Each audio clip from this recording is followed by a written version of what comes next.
इंसान गाड़ी खरीदता है, घर बनाता है। जब गाड़ी खरीदता है तो जीएसटी देता है, रोड टैक्स भरता है, व्हीकल इंश्योरेंस पर जीएसटी भरता है, और जब गाड़ी लेकर शोरूम से निकलता है तो पेट्रोल डीजल पर वैट, सेस और एक्साइज ड्यूटी के नाम पर पैसा भरता है। जब सड़क पर गाड़ी चलाता है तो टोल टैक्स भरता है। और इस बीच शादी तो रह ही गई, फिर इंसान शादी करता है, इस बीच तो बैंक्वेट हॉल बुक करता है, उस बैंक्वेट हॉल की बुकिंग पे टैक्स भरता है। शामियाना, खाना, केटरिंग सर्विसेज लेता है, उस पर जीएसटी भरता है। ज्वेलरी खरीदता है, उस पर जीएसटी भरता है।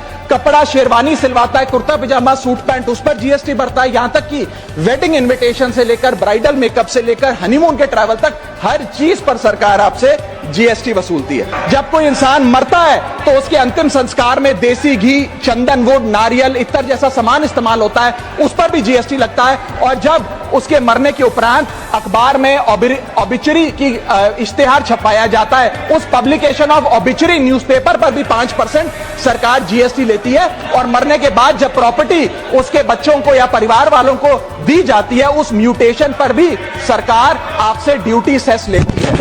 यह है life cycle of taxation model. लेकिन मैडम, सबसे जरूरी बात यह है कि इतना टैक्स देने के बाद सरकारें हमें देती क्या? कौन सी ऐसी हाई क्वालिटी सर्विस है जो फ्री ऑफ कॉस्ट जनता को दी जाती है? क्या हमें quality health care free of cost मिलता है? नहीं मिलता। क्या हमें वर्ल्ड क्लास एजुकेशन मिलती है? नहीं मिलती। क्या हमें फ्री वर्ल्ड क्लास ट्रांसपोर्टेशन मिलता है? नहीं मिलता। क्या हाई क्वालिटी रोड्स मिलती हैं? अगर अच्छी हैं तो टोल टैक्स भरना पड़ता है। क्या 24 घंटे 7 दिन बिजली आती है? नहीं आती। तो इतना सारा